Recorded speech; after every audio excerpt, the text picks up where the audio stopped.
I think we might be live. Good evening, folks, and welcome to episode 11, a special edition of the Vegan Hour on Tuesday, May the 22nd. I'm Harry Bolman, and I'm joined by Chantelle and Kate from Deathrow Unchained. Hello. Welcome along. Hello. Thanks. Oh, Now- the same thing already. So as is usual. Now I should also say I should shout a big shout out to my sponsors. Can you see them in the background there? No, Chantelle, sorry. you got Oh, vegan frothers in the background there. Get your cruelty-free clothing from Vegan Frothers. Good to see people coming online. Thanks, guys. Let's just mention a couple of events coming up this weekend on Saturday. It's all Brisbane events too. On Saturday, there's a free screening of Dominion at 6 p.m. at the Brisbane Square Library. So that's pretty cool that they're doing a free one. So the library's not very big, so you might want to get in. Might want to get in quick for that one, otherwise there mightn't be much space there. Now, DXE Brisbane has an animal testing action happening in the city at 11:45 a.m.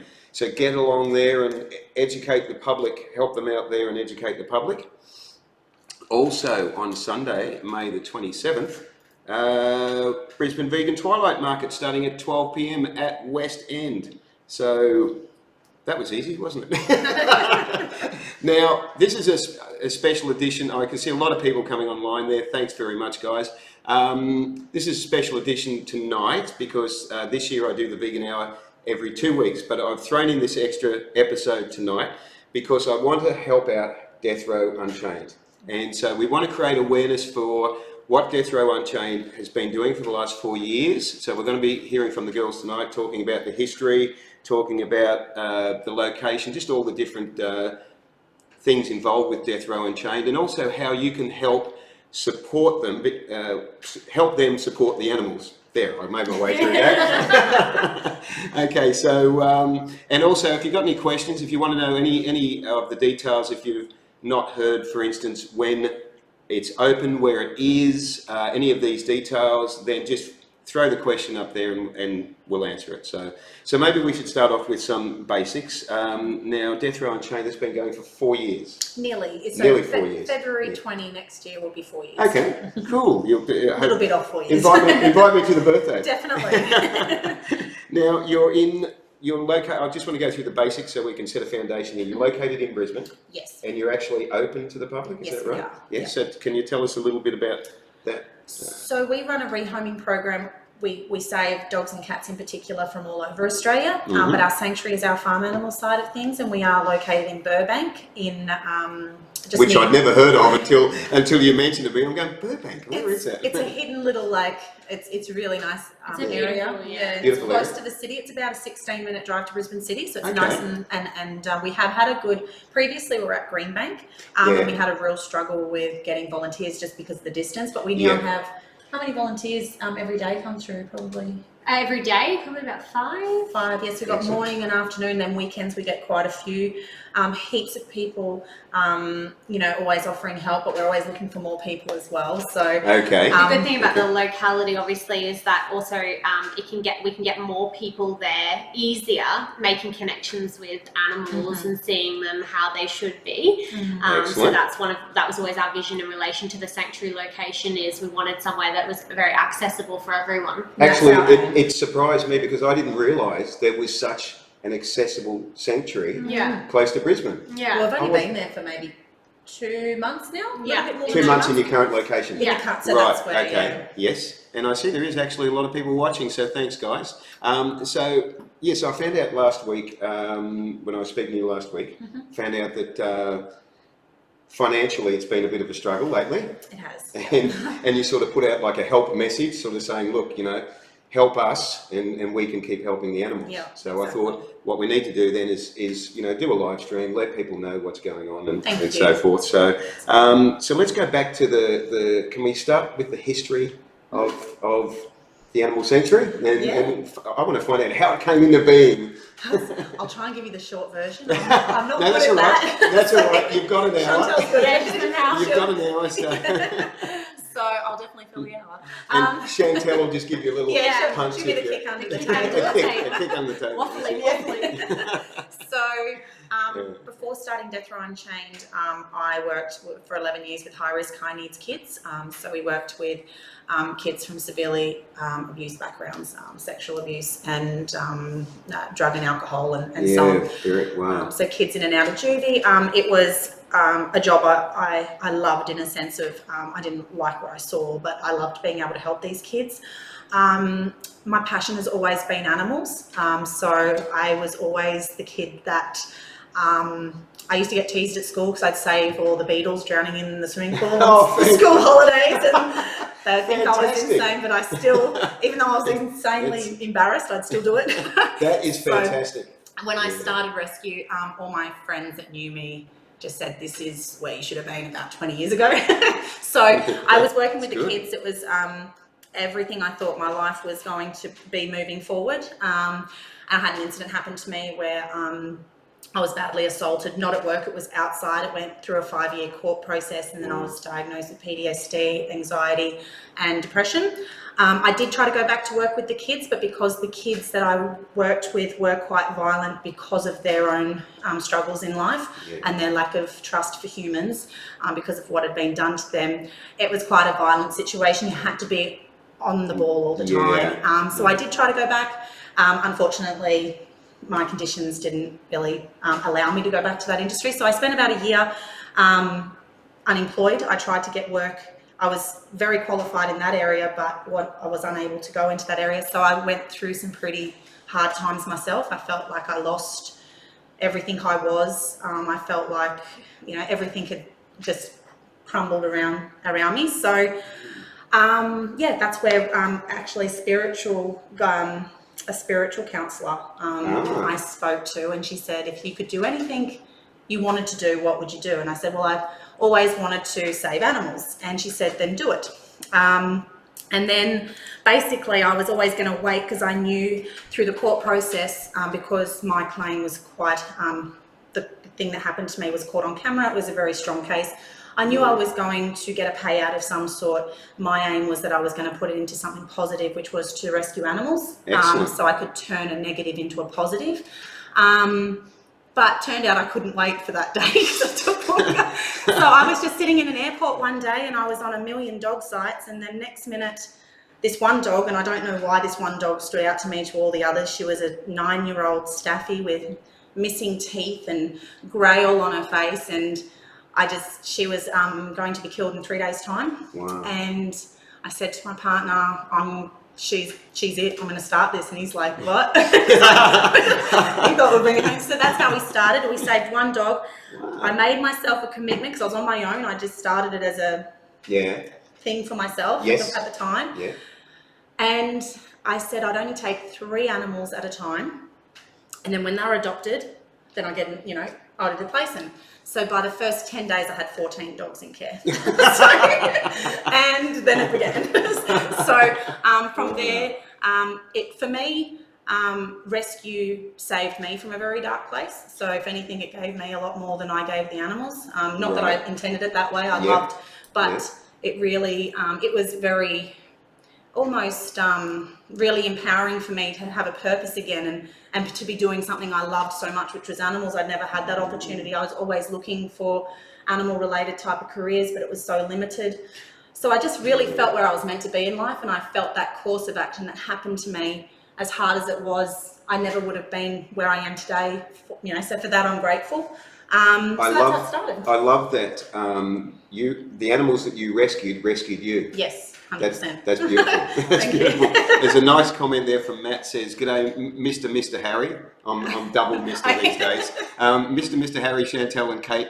Kate, Chantelle, and everyone involved in Deathrow Unchained are absolute legends. Oh, thank you. That is absolutely beautiful and spot on. Thank you. Thanks, Matt. So that was the beginning. The beginning was you hit the ground running. Yeah. Pretty much, didn't you? Yeah, that's my life in a nutshell. Pretty much. All or nothing. I either do it like extreme or not at all. Not at all. All or nothing. Yeah, I can relate to it. Yeah. So where did it go from there? We saved a ridiculous amount of animals in a small period of time, and I think I chose the name Deathrow Unchained because I found that animal rescue pounds in particular, it's all hidden. It's all like hush hush, what's going on. And I was like, I want a name it's hardcore, it's in the face, but it's reality. Animals are on death row. They are dying. 86% of cats are killed.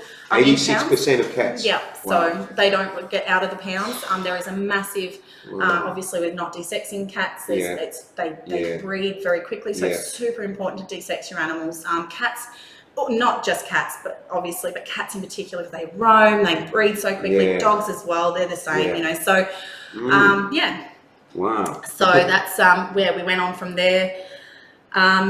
I think the name attracted, the name got a bit of attention. Some people, still we get people that come online going, don't kill this dog. And I'm like, no, we don't kill dogs. We're saving them from death row. So we did start as a dog and cat rescue, but my aim was always to do all animals. But obviously I was literally operating from my house at this stage. Yeah. My house was full of foster dogs at one stage, but it obviously reached capacity in a home environment, which is then where we've gone, you know what, I think we need a property. And then when we had the acreage, well, then it was like, all right, what animals can we get? Let's save some more. So that's when the farm animal rescue side came in. And so you're rescuing them with the intention to rehome them as well? Yes, so the sanctuary animals we have, they're our permanent residents, but we certainly do rehome. We have a really good success rate with all our animals on Facebook. Actually, something that a lot of people may not realise is that every animal we've ever posted, so we do posts where it's like this dog's going to die in 48 hours, or this cow's got 2 days, or and we've got 100% success rate. We have rehomed and saved every animal we've ever posted on Deathrow Unchained. We get so busy sometimes that the one bit of feedback we get from our supporters is that they don't see enough happy ever after, so they kind of see like going to die in 48 hours and then like what happened. So we need to start to get a little bit onto that, because we're really proud of that statistic that we have actually saved 100% of it, but it's not transparent on the page. So anyone on the page watching this, it's 100%. I tell you, there's some beautiful comments coming in there. Chantelle and Kate, you guys are amazing. Fully support you both in Death Row. Thank you. Victoria says, Kate, you're such a passionate, beautiful person. Matt says, good choice in the name Deathrow Unchained, Kate. Thanks, guys. That is a lot. You've got a lot of support in the community. That is beautiful. That is really beautiful. Obviously, you're doing the right thing, and people are well aware of it. Yeah, which is great. And I think being open to, we're a very transparent rescue. We're open to the public. We're proud of what we do. Our animals have always come first. If anything, we're probably over the top sometimes. If an animal even looks slightly off, it's get the vet out. So we're very, we love them. Well, that comes from a good place. It does, and I think people see that they know we're genuine. That is fantastic. Now, so there was I read a statistic there that in nearly 4 years, you've rehomed 1,600 animals? Saved 1,600 animals, which is phenomenal. Which most would be rehomed. Yeah, sanctuary animals. Phenomenal. Yeah. And actually, talking about the rehoming, is it correct that you were saying that you try and rehome them with vegan people if you can? So with our farm animals, like obviously Chantelle actually handles our farm animal side of things. So we are very big with our screening with the farm animals. Obviously for me it's very daunting doing the dogs and cats to begin with. It was like, are they going to go to the right home? Are they going to surrender them? Are they going to give up on them? Then the farm animal rescue came into it, and I was like, are they going to eat them? Are they going to, so that was a whole new stress altogether, and it almost just made me want to keep them all myself. And that's understandable. But Chantelle's absolutely amazing. She creates databases. She's very good at screening. So so we definitely find that perfect time where they are companions. We check in. We don't just adopt and then forget. We do 6 to 12 month check-ins and stuff like that. So we stay on top of it, and they are aware. So most of our adopters, dogs and cats, it's the same. All our animals are treated the same. We do have adoption contract in place where we have a lifetime commitment to all our animals. So if at any stage in that animal's life that they cannot care for them, it's actually agreed on in the contract that they come back to us. That's just to safeguard the animal. Wow. So that's brilliant. Yeah, we are. That's really, it puts a lot of work and pressure on us, but we prefer that to, yes, them choosing to rehome. all the free giveaways. I'm super impressed with the amount of dedication that you put towards looking after the animals. Yeah. It's just amazing. They're like our babies, literally. Yes. Yeah, it must be, and that being the case, it must be hard to let them go. It would be, wouldn't it? Yeah. I'm officially banned from being a foster. It's ended badly. It's either me a mess or me keeping them. Yeah. So no more fostering. There's another good comment coming there. Katie's a superwoman, and all the other amazing people involved in Deathrow Unchained. The animals are so lucky to have you. So thank you. I have never seen so much love shared. It's fantastic. What you're giving out comes back. Yeah, and it's just that's beautiful. And quite a few of these people have volunteered at our sanctuary, so they've seen firsthand our animals in the work, and we couldn't do it without them as well. See, now, just following on from what you're saying about being very, very careful about where they're rehomed to, Teresa says, I heard of a recent case where a pet pig was rehomed and later eaten by his adoptive owners. Yeah, that happens. That's our worst nightmare, which is why, look, we can get a little bit of backlash from the people that come through. Because we are invasive, we have to be. It's because you've got to do the right thing by the animal. Something to us. It's like, if you were adopting a child out, would you just give it to anybody and not ask any questions, or would you check the home, and would you check the the surroundings? Would you check what kind of a lifestyle they're going to go to, what school they're going to go to, what diet they're going to be on? We check all of that. I think one of our favourite messages that we got was someone sent us a message saying, "Forget about it. Don't worry. I don't want to adopt. It's easier to get a child from Africa." And so we're like, okay. They're like, I think they ask less questions when you adopt children. And we're like, oh, and you were that's happy. like That's good. Yeah. We're like, okay, cool. Well, that was the aim. So. That's excellent. But sometimes with the farm animal rehoming, it is a tricky one because you have to play the game a little bit in the sense of making sure that people don't lie, say what you want them to hear, which is it's hard because you end up in a situation where you'll kind of lead them in a certain way and kind of not necessarily be like, oh, you're that type of person. No. Hit them with, oh, okay, yeah. So what does that mean for the animal to kind of understand them without instantly shutting it out? It sounds like a lot of psychology. It is 100%. Which is why we've got some. So it's because otherwise you'll end up with a situation where if you were to hit someone immediately with, oh, okay, and just to let you know, none of our animals can be eaten, they'll say, oh no, they'll never be eaten. So you have to go around certain ways to make sure that you're always getting a truthful response. Definitely the contracts, and home checks and previous animals and puts people off as well some people are a little bit funny with us checking 6 to 12 months later, but my kind of view on it, well, if you're not hiding anything, what's the issue? Right. If you're proud of the person you are and the owner you are, then if it was me, I'd be like, oh, come on over. I'd love to show you what an awesome home I am. And wouldn't you love to see how your animals and we get whether updates. It's your animal, but wouldn't you love to see how exactly. And I mean, look, we get updates. The one thing I really am quite proud of with our rescue is the homes we find. Like, there was one home, we actually had to share it on Facebook. One home that Chantelle found for us, there was three pigs.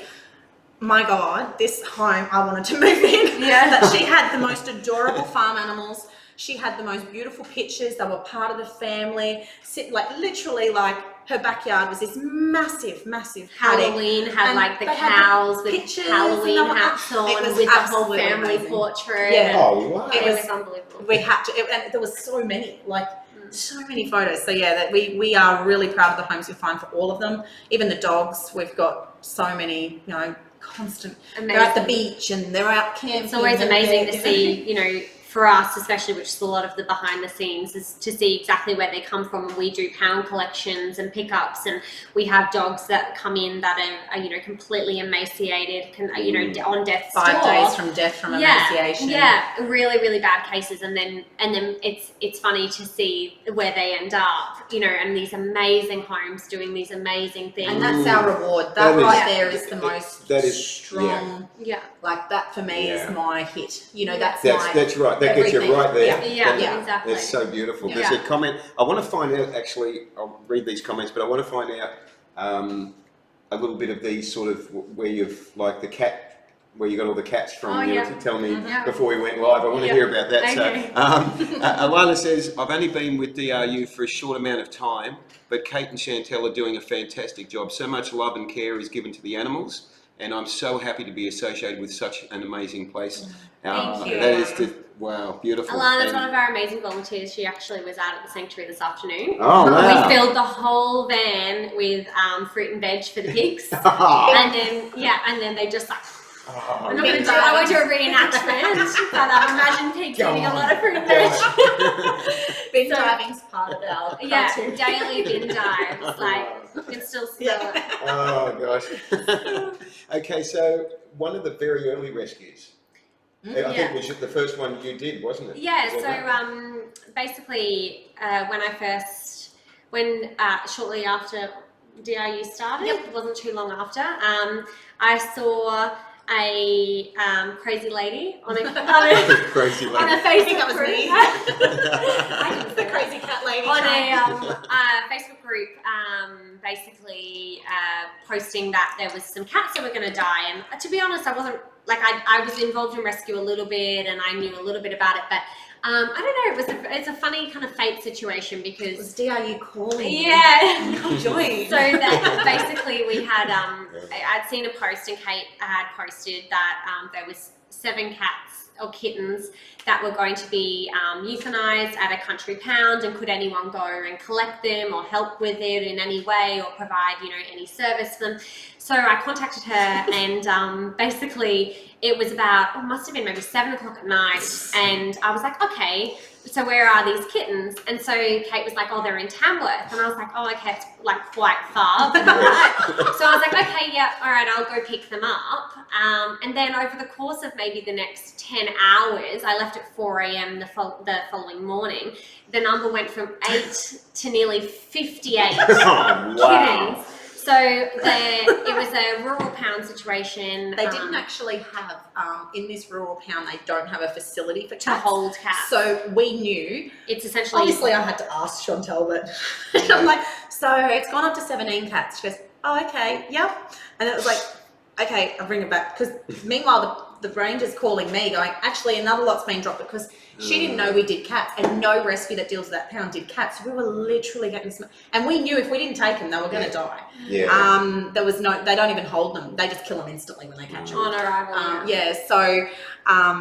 The final number was ridiculous. It was actually funny because I relied on the vegan community a lot, because when I realised how large the number was going to be, I put out posts on all of the vegan pages for foster carers, because we didn't know, literally, it can be in a situation with these pounds where you don't even get a photo, don't even get an age, don't even get, you've got no idea what's coming, you've got no idea what condition they'll be in, and the pounds don't have the time or the facilities to manage these types of things. They just said, look, it's a cat, it's 58 cats, it's come pick them up. 1 times 58. Yeah, so basically I put out posts and messages to, Brisbane Vegans, Vegan Girls of Brisbane, all these pages, and basically said, hey, is anyone willing to foster care a cat to save a life? And the response was really amazing, and I ended up driving that morning with an amazing girl who I also didn't know, who I just picked up at 4 o'clock in the morning from her house. As you do. So she basically picked up 58 cats and had no idea if we were going to follow through. Had no idea if she was just going to be literally lumbered with 58 cats. And then I had, by the time I did a round trip in a day, and I had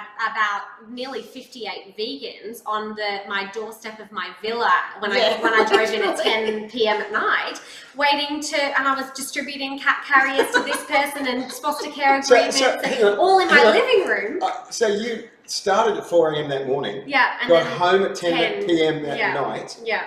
How did you even fit 58 cats I know, in the it vehicle? was, oh my gosh, it was You'd be surprised. mothers and babies, and the conditions was just horrific. I met this. And we actually had that they were in a really shocking condition. Probably Probably the success rate, because normally you would lose quite a few. From Right, this. We had yes. kittens as young as what?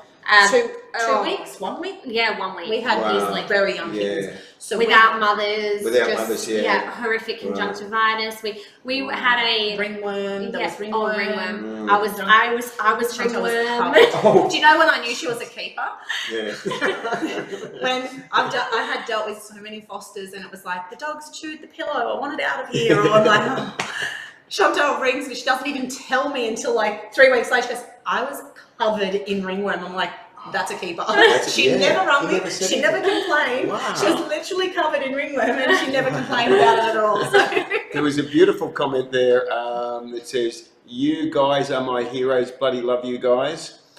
Oh, lovely. Who's that? From just there. Oh, yes. Yeah. And Thank you. Sherry asked, "Where is Deathrow Unchained?" Burbank. So we the rescue itself rehomes all over Australia, essentially Brisbane, Gold Coast, Sunshine Coast. Yeah. We do interstate adoptions, but our sanctuary is in Burbank, just near. It's 16 minutes from Brisbane, right near Roachdale. And Now, we've what got. I probably should mention what we've got. We've yeah, got actually. goats, and for anyone who doesn't know, we've got goats, we've got sheep, we've got calves, we've got cows, we've got Pigs. horses, we've got lots of pigs. Yeah. Peacocks. We've got peacocks, we've got chickens, we've got dogs. Yep. Yeah, we've got And it all. it is. I've put that now, Small guys. I've just put the link there for their Facebook page. Now, it is open to the public. It is, yeah. Yeah, So they just contact the specific page. days, yeah. Yes. So And then it depends if they want to volunteer. Then Yeah. Chantal actually lives at the sanctuary at the moment, so Yep. she handles the volunteers. She does the rosters. So basically, if they want to volunteer, then Chantal can organise that. We will be having, if all goes well with this fundraiser, our like a grand opening. There's a few things we want to try and. At the moment, we've got the animals in one big kind of paddock. We're trying to fix the fencing to move them into the front paddocks, which are much bigger, and they're quite rainforesty and quite nice. Yeah. So, but we need about 800 metres of chicken wire to begin with to line the fencing. All It's already very fenced in. expensive. Okay, there's a start. We need 800 metres of chicken wire. Get on to it, Anyone guys. who's got 800 got meters fencing of chicken contacts? wire? I'll just check what I've got out the back. I don't think it's quite that much.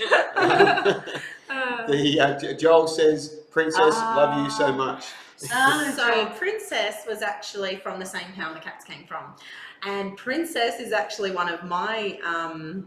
So Chantal had the story with the cats from that pound. Yeah. My one was the same pound but with the dogs. So I made the mistake of going to the pound. That is a big no-no for me. Yes. So Yes. it's like rationality goes out the door Yep. and Yep. emotions take over, and Yep. I'm just going to save the lot and I'll figure out the rest later. Yeah. So I walked into this pound and I was only picking up one dog, which was Benson, and he is still, this was 3.5 years ago, and Benson is still in care.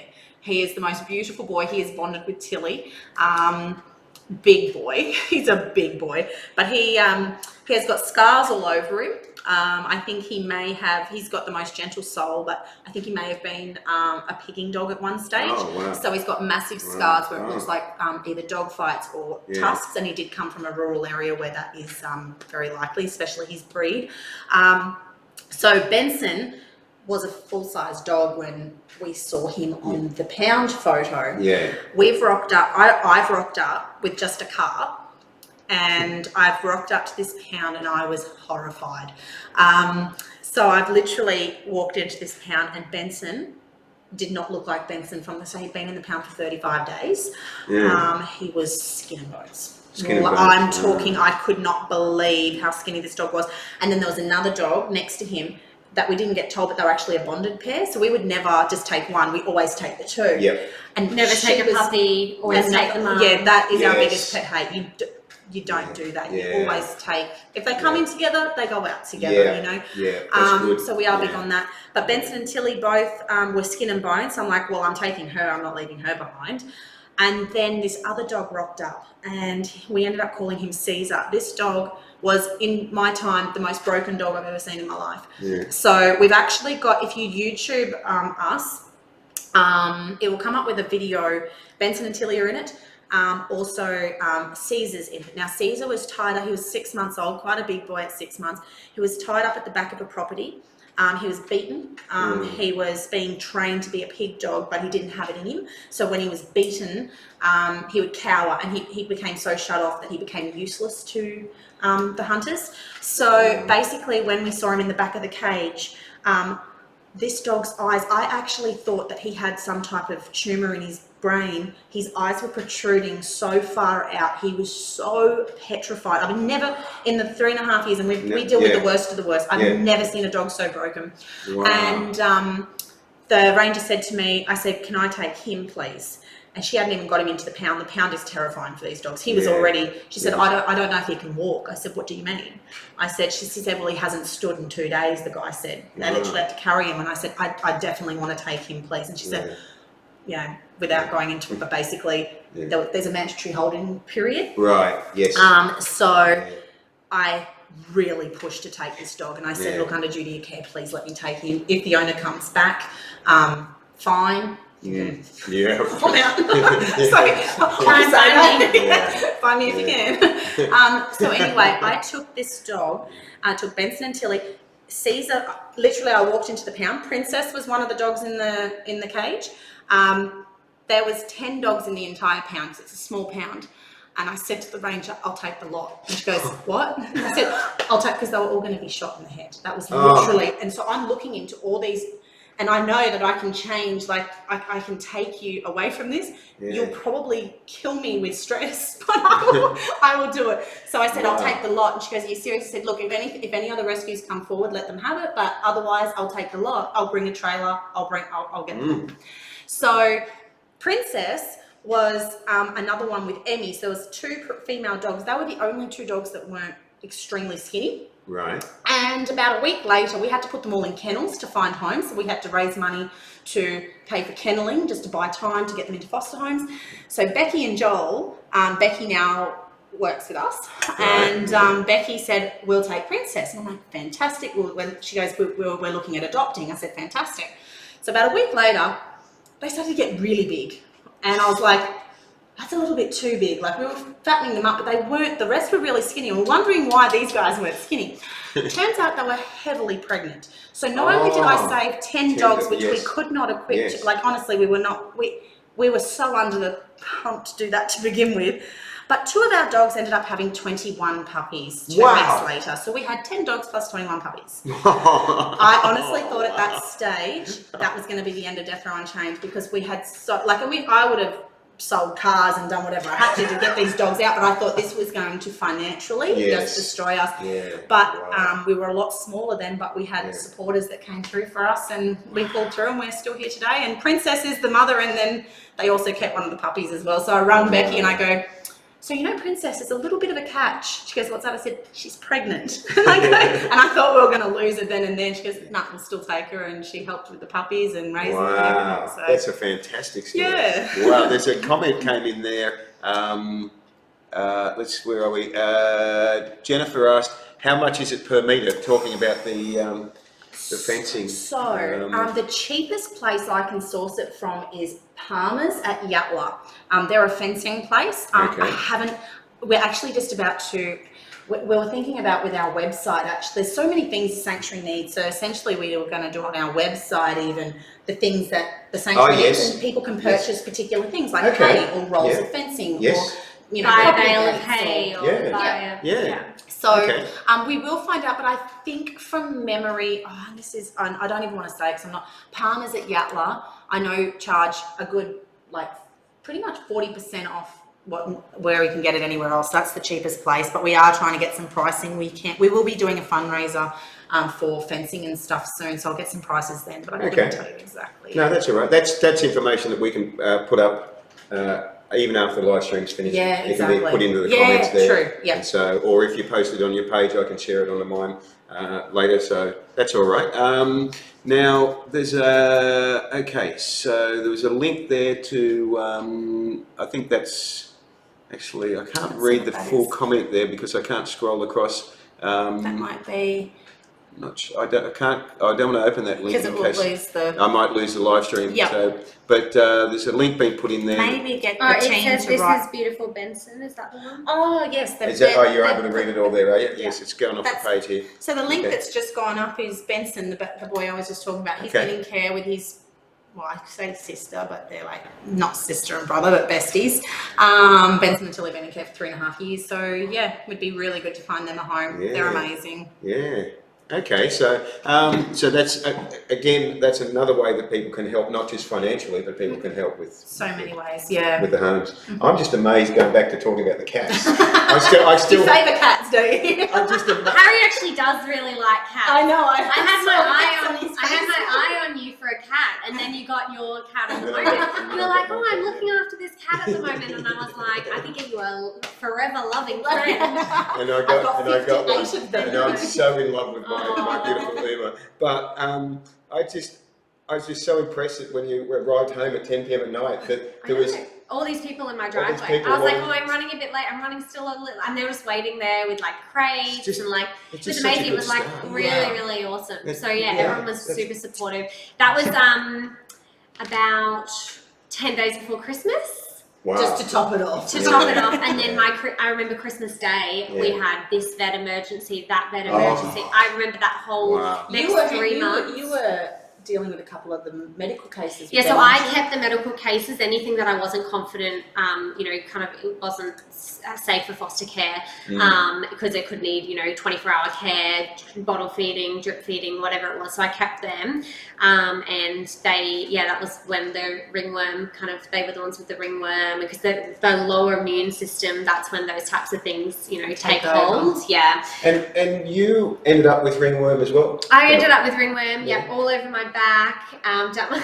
Oh. But still be a foster carer, people, right? So that was the only time that I've ever really seen ringworm. And I'd like to add that Chantelle kept those cats and dealt with the ringworm herself, It not was the fosters. all fine. None of the foster Fosters carers will be got free of ringworm. ringworm. Yeah. Don't But worry.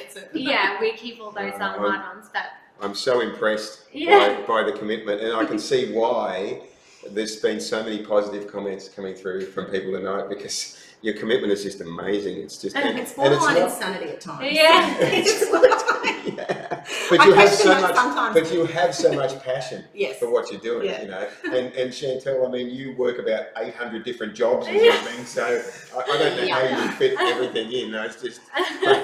Insanity. Yeah. All losing the mind.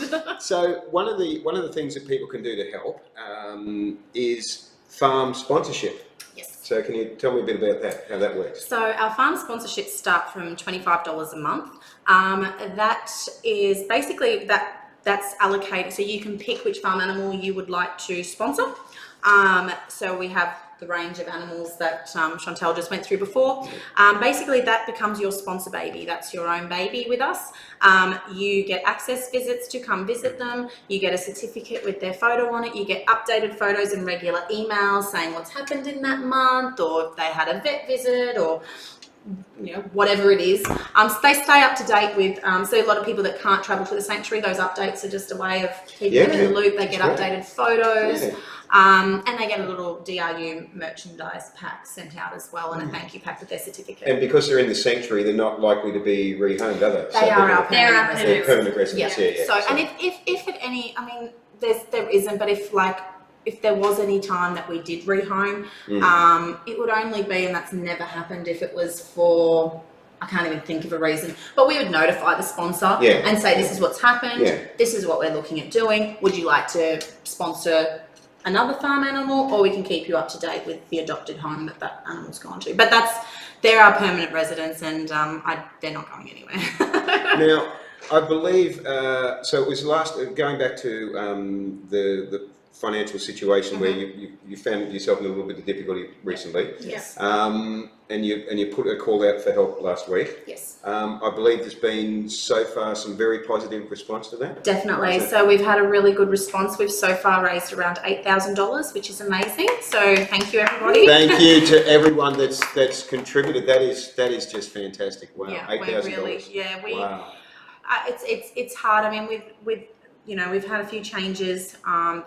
We have changes of the bank accounts. So we'd spent 2 years building up our bank accounts where people were regularly donating at the time when we were a charity. So they're regularly making monthly reoccurring payments and stuff like that. We lost all of that. So that takes time to build that up. So and at the same time, we had our lease ended at our previous property. We had to move our entire sanctuary, which I had a baby.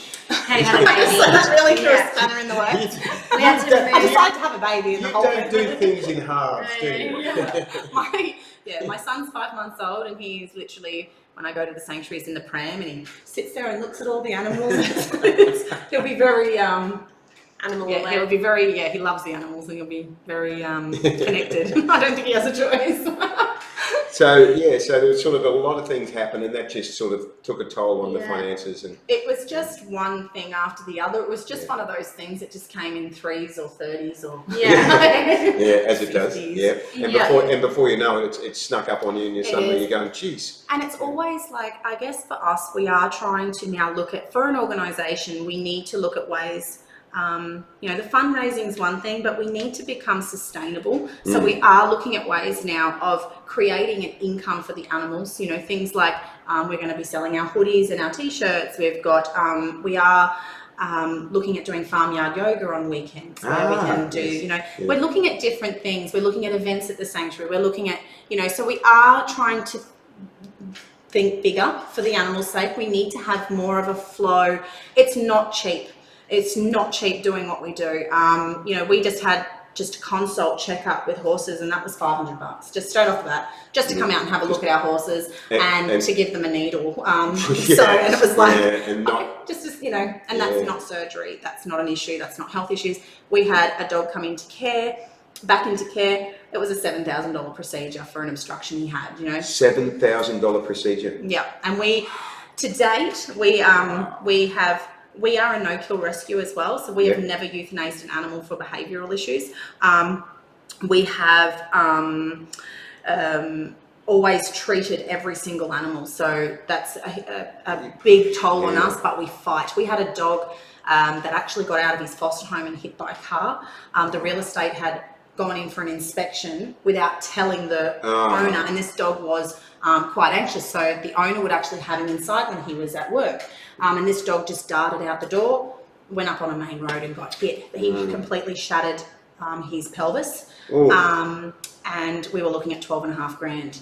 Whoa. And there was it was a big one. So most probably normal people would say, well, we can't afford that, but us, we've gone, nope, where are we going to advertise this? We need to get this fundraiser, we need to get the money, and we raised all the money and got his hips, and he had it all built dedication again. And determination. We don't give up. You don't give up, and no wonder people stand by you, because that attitude is just and I think fantastic. It shows for a little bit.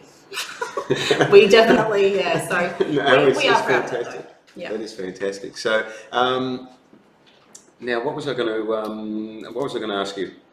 I had a question there on the top of my head, and it's fallen off. That's all my talk. Yeah, that's right. Hey, we'll just talk for the next 20 minutes if you I put it in a spot like that. I couldn't do it. We've got 17 minutes. Just start talking. Ad-lib. Actually, no, I remember what it was now. When you first started rescuing animals, you in your vegan journey, you weren't even vegan at that point. I wasn't even vegetarian. You weren't even vegetarian. No. It's amazing, but you knew in your heart that you wanted to do the right thing by the animals. 100%. So how did you shift then from that to becoming vegan? Well, I'm her vegan baby. Oh, that's right. I think it's like anything. It's like, even obviously before I was vegan, it's like if you don't know, then how can you do better? When you know better, you do better. Mm-hmm. And so Kate was a classic example, or myself was a classic example, mm-hmm. well prior, that when you don't actually realize what you're contributing to, you don't know how to do any better. Yes. And that's one of the beauties I always find with the sanctuary, and one of the things that we always try and do is let people be able to come meet animals mm-hmm. and make the connection. Yeah. That's really what got me the the most. Yeah. So And you Chantelle find that works? That works well? 100%. It's what You can't look changed into me. the eyes of an animal and continue contributing to things that hurt them so badly. It's funny. I was actually speaking to Chantelle, and I was talking to, like, I don't even think I knew what a vegan was. Like, Yeah. I honestly didn't. Yeah. I thought vegans and vegetarians were very. I just didn't. Yeah. I really lived in a bubble, obviously. But you know, like I was saying before, I had no idea that there was deaths in the dairy industry. No idea. And that they were babies as well. Not that it matters. Babies, adults, they're still the same. But and I think it was when we actually rescued our 2 bobby calves. I actually had to go into a dairy farm to get these guys, and I was still consuming milk at that point. Right. And it was, it was pretty. And then when I had Elvis and Pedro, Elvis was a day old. He still had his afterbirth on him from his mum. We nearly lost him several times. So I sat up for, God, I think we were there for, Chantelle came over. We were always just sitting with Elvis. We had to give him electrolytes. It was my birthday. Scouring. That's right. On my birthday. We had lamb. And we were like bottles, and then someone's like, "Oh, it's midnight. Happy birthday!" Oh yeah, at the time we had a thermometer in his bottom, and I was literally scoured on. Yeah. So I was like, "Oh, happy birthday!" It was happening crew, and we're just like, I was like, "Oh, it's midnight. Oh, it's my birthday," and then I ended We've up had rolling some out laughs. at 4 a.m. I've got to say, that'd be a memorable birthday. Oh yeah. But it was actually then that it's so weird that I never distinguished meat to an animal. Like, I guess it's that desensitized, you're just desensitized. Yeah. But I remember when I got Elvis and Pedro, I'd stopped eating meat, but I would still, for a period of time, it was almost like you're training your brain. So it's like a period of time where you're like, no, eating meat's wrong, but you still felt like it sometimes at the beginning, like, but you knew it unconsciously because your taste buds hadn't changed. And then it got to a stage where literally I remember watching a Hungry Jack's ad, and they had the meat patty that slams on the, and I literally saw Elvis and Pedro's thigh, and it was then when it started to make me sick. And I just thought, nah, and it's just weird. It's a process, it's a transition. I'm trying to be, because I'm so new, relatively new to the vegan community, I'm trying to be really helpful to people that are transitioning, because I'm so fresh myself, and sometimes I do it can be daunting for someone, I guess, that's new coming into the vegan community, because there can be a lot of criticism sometimes, and I guess sadly, unfortunately, it all comes from good places, it's people's love for animals, and they get to a stage where they see too much and they don't. But I mean, the answer to kind of getting people to change is to have a bit more of a better approach sometimes. So that's what I try to do. You have to understand that you were the once there as well. I think that's one of the things is the indoctrination essentially makes inherently good people make very horrible decisions because you don't understand that that's what you've been born, and that's what you, exactly. So as you change, I remember more than anything, because I've been vegan about 6 years now, and when the first person I ever met that was vegan, she said to me she was vegan, and I cannot remember clearer. The words I said to her was, I was like, oh wow, I was like, that's amazing. I could never do that. I said the same thing. I said that when I was vegetarian. I don't know if I could. I was like, I could never do that. And then it's like you kind of chip away at them, and then eventually, and I think the animals really helped that, and that's my personal, a lot of my personal purpose with the sanctuary and stuff is outreach and education. It's a really important part of it, because basically you get the ability to bring someone into an environment where you say, hey, look, you know that you wouldn't hurt this animal. So don't forget that your purchase decisions are what actually does hurt these animals. And I think going forward, I really want to focus on that with Deathrow Unchained in relation to making people be able to meet the animals in an environment where it's like, this is where they're meant to be, happy, loved, and then people will go, well, hang on a second. I've done it with my own family. They've come over. And I've said to them, you wouldn't, with my family, I'm quite, you couldn't. That's right. I'm quite, harsh with my family, but I was, and I'm taking it baby steps. It's been quite successful. Exactly.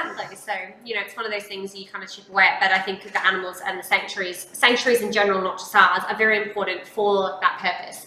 I think it's about also tapping into what's important to some people. So there's obviously the 3 elements of what makes you a vegan. It's all 3. It's the animals, it's the planet, or it's your health. Yeah. So for example, my dad, he's very big on health. He's a boxer. So I've really been drumming into him. Good. And he's now really wants to be vegan, but he's finding it hard with the convenience because he's just so on the go. So trying to send him recipes, trying to send him this, but he's, you know, the information I'm sending, the point that's good is that he now agrees and understands how unhealthy these animal products are. So just give him a copy of the book 101 Vegan Athletes, which Chantelle brought out about 3 years ago. That's good inspiration. There's quite a good. No, I mean, I know there's a lot of videos on Facebook with the bodybuilders. I've had a few on the vegan hour, like Billy Simmons, and Jeff Leach. From Prana, Jeff Leach, Chrissy Carvalho. You know, super inspiring. And also what they normally say is that their best performances have been when they went vegan. Like all the top tennis players as well, because I come from a tennis background.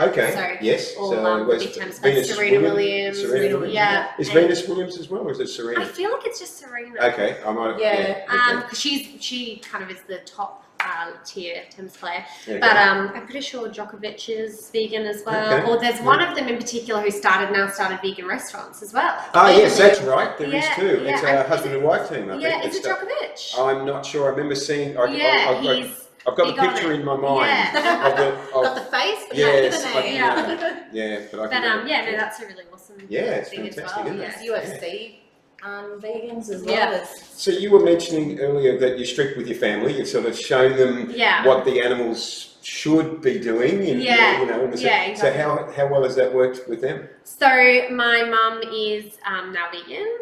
All right. Awesome. Yeah, in fact, to be honest, my mum is like one of those vegans that people talk about. She's a very pushy new vegan. She's like, she said to me yesterday, she goes, no one talks to me anymore. And I'm like, oh, why? She's like, because I won't stop sending the videos.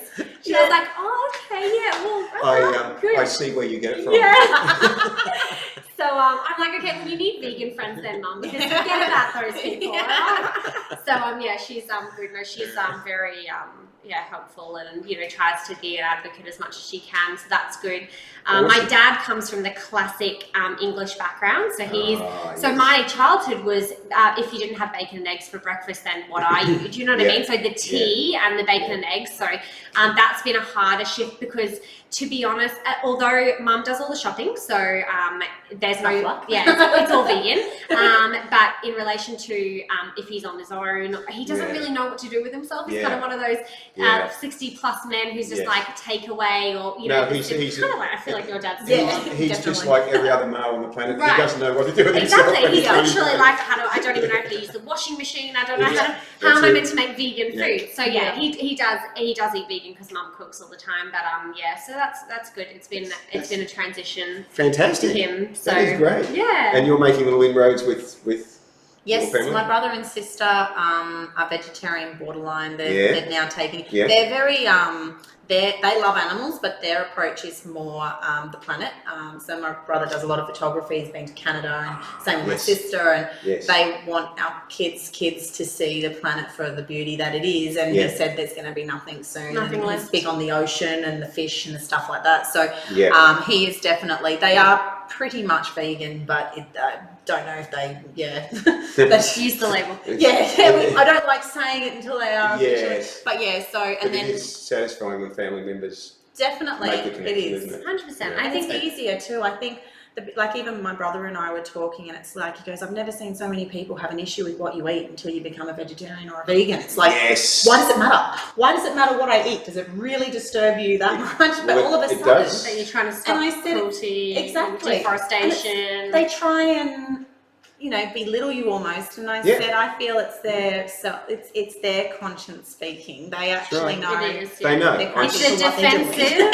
They're defensive. Yeah, it's that system, isn't it? Defense before accept. Because deep within, we all know what's right and wrong. Yeah. But we cover it with so many layers of sort of not wanting to know about it. Yeah. That, you know, but they still get triggered. Yeah, exactly. But so, and you were going to mention other family members there as well? My dad, which was a big one, that he's not there because it's the convenience thing, but he's always on me like, Kate, give me some recipes. I really want to do this. Like, I took him to vegan restaurants when I was in Sydney. Excellent. And he had it was like a...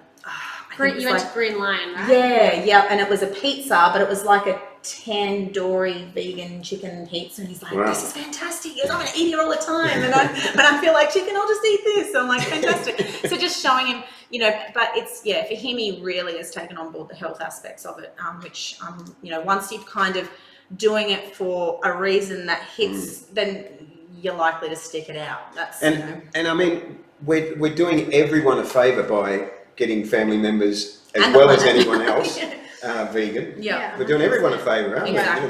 we? You know, we all know that, you know, from the animals to the planet to their own health. Yeah. Yeah, You know, and I think the biggest thing that I've seen recently, there was a big blow up with something that happened at a school or some image, there's some writing, and the biggest thing that I get that confuses me so much is that if eating meat and animal products is so right and so natural, why are we hiding it from our kids? Why are they so up in arms? Oh, yes. You know, for me, I feel like as a true carnivore, if you were a true carnivore, you would teach your young how to hunt, how to kill. There's not hiding it. Why are you hiding it? You're hiding it because you're talking about Andy's video. Yes, and I thought it was brilliant. You know, like I do feel there's an obligation to teach our generation. You know, we actually had this conversation at the dinner table the other day with my daughter, and she said to me, so my daughter is from my partner's previous relationships. She's my stepdaughter, although I don't like using the word stepdaughter.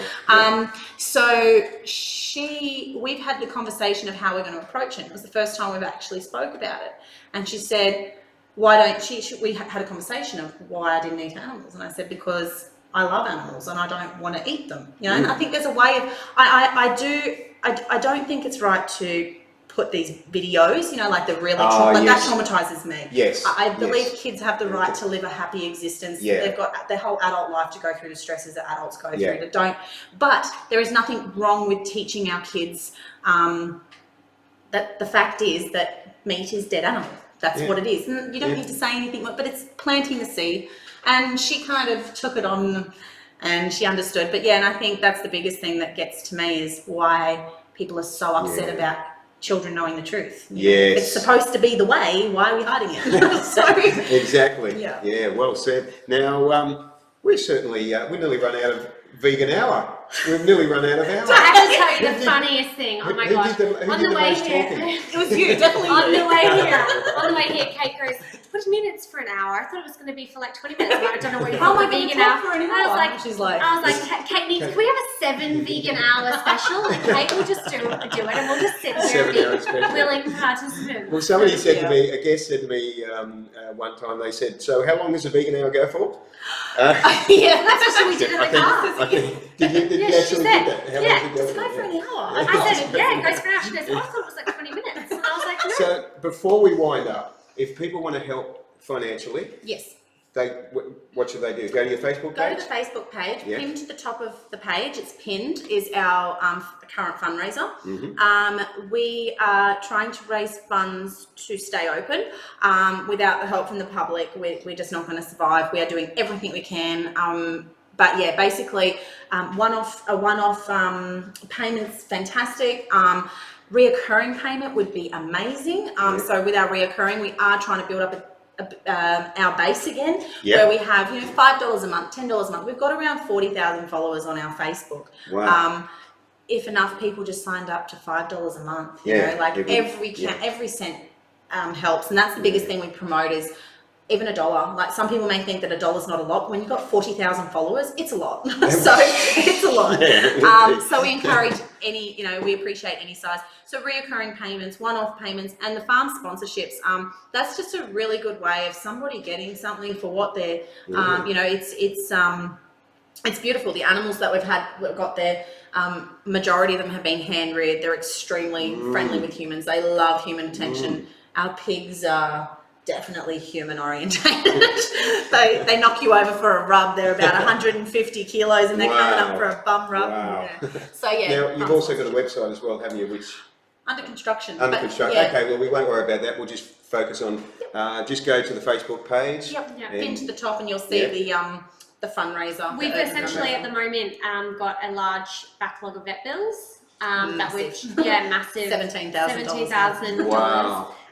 From various situations and animals that we've saved, and routine vet care, and also specialised surgeries and things like that. A lot of that's been the emergency type surgeries. And then we also obviously have the running costs of the sanctuary. So we've had, like Kate said, we had the vet out just yesterday for the horses, which was $500, and on top of that, obviously feed costs.